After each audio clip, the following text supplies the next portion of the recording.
Hey everyone, Nami here, and in today's video I want to talk about how I found Pathos Clamps in the mid to late game using only an operator build.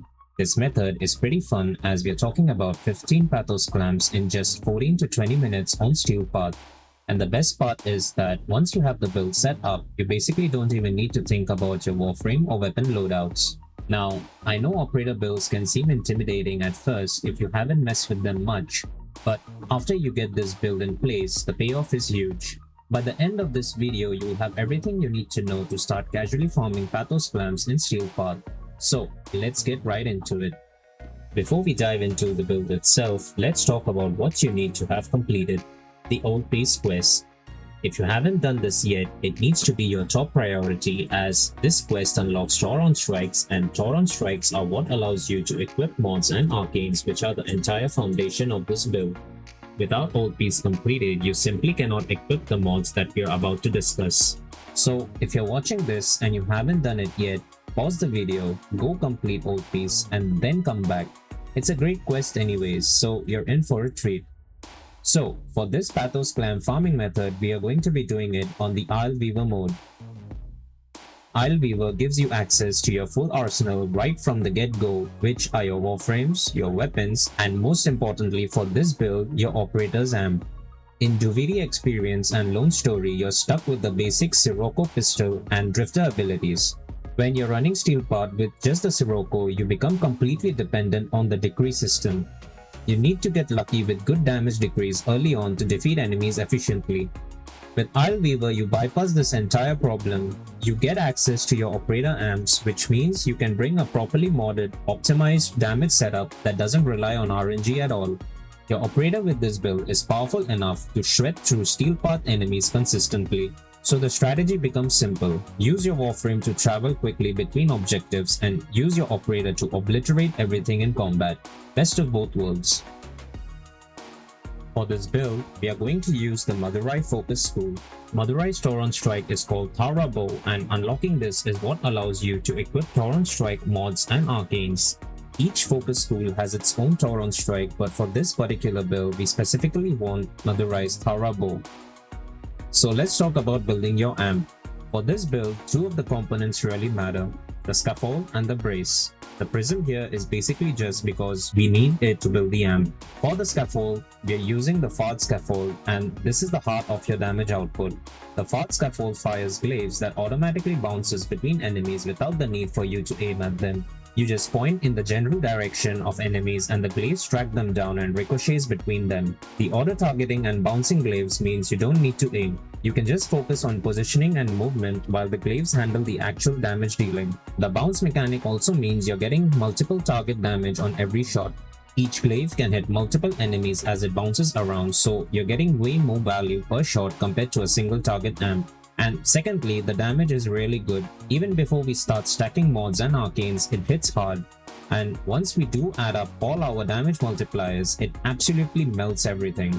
You can purchase the Fart scaffold from Quill Onco in Cetus. You'll need to have the instrument rank with the quills to unlock it for purchase. If you haven't ranked up with the quills yet, you'll need to do some Eidolon hunts or farm some of the sentient cores to build up the standings. It's a bit of a grind if you're starting from zero, but it's worth it.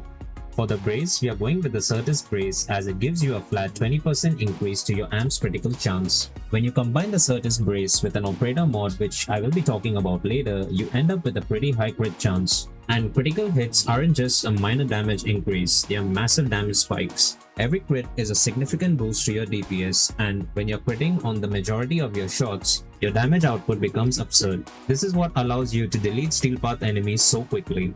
You can get the Certus brace from Little Duck in Fortuna, and you'll need to be instrument ranked with Vox Solaris as well to purchase it. Similar to the quills, it's a bit of a grind, but both of these are a one-time investment that pays off massively.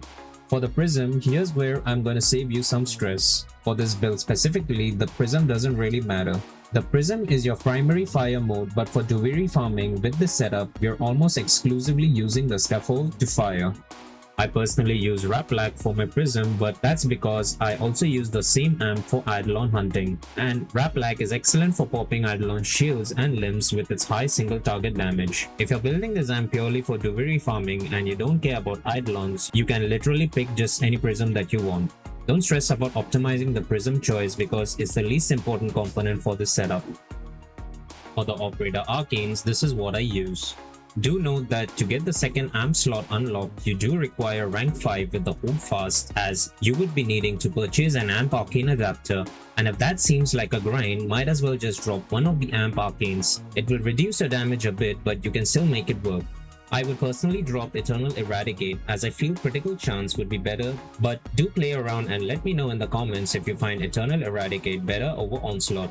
For the second Operator Arcane slot, you could go with either Magus Husk for more armor or Magus Vigor for more health. Both are good choices, it really comes down to your playstyle. Play around with both and see what works for you. The gameplay with these Arcanes is pretty simple. You use your second operator skill to activate Eternal Eradicate's buff, Void Sling to enable Magus Melt's heat damage and deplete your energy completely to gain critical chance from Eternal Onslaught. After you've depleted your energy, you can just hold down the All Fire button and fire off your Fart Scaffold till there's no more ammo left for the amp. This way you get the maximum amount of damage for your amp without the need of using Void Strike.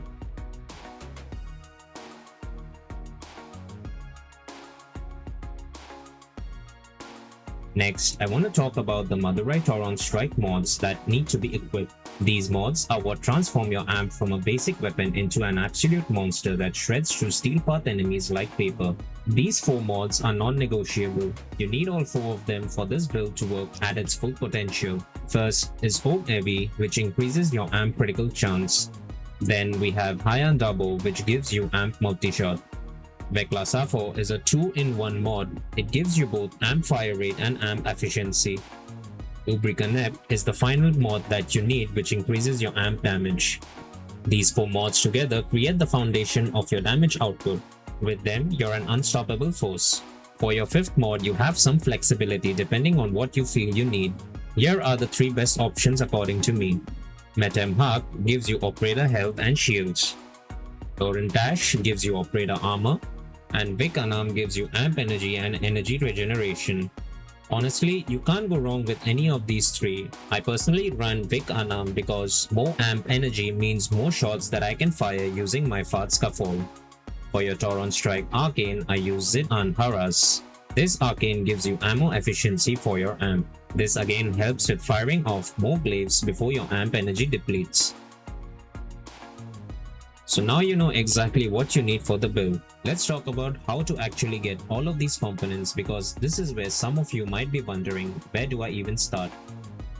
You will need 150 Tectolist artifact resources to unlock Thara Bow. These resources come from playing Perita Rebellion, which is a game mode that becomes available after you complete the Old Beast quest.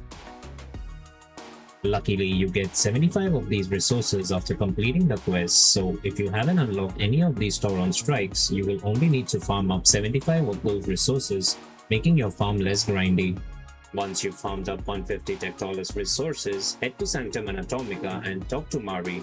She'll unlock your Thara Bow Tauron strike for you, and once that's done, you can equip the mods and arcanes which I mentioned earlier.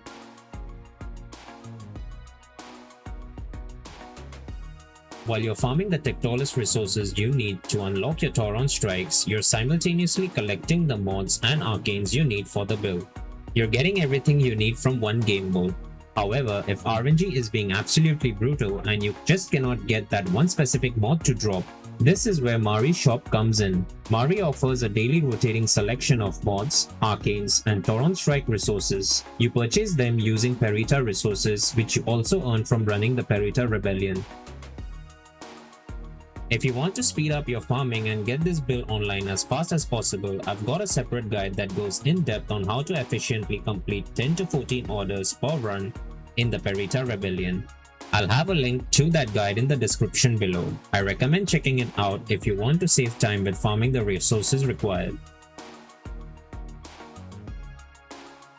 And that's the build guide to farming Pathos Clamp using an operator. If this guide helped you, please like the video as it helps the algorithm push it to more people who might be unmotivated with farming Pathos Clamps.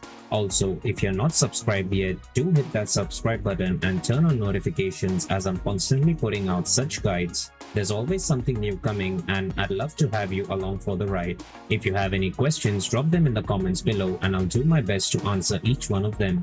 Until then, stay grindy Tenno and I'll catch you in the next one.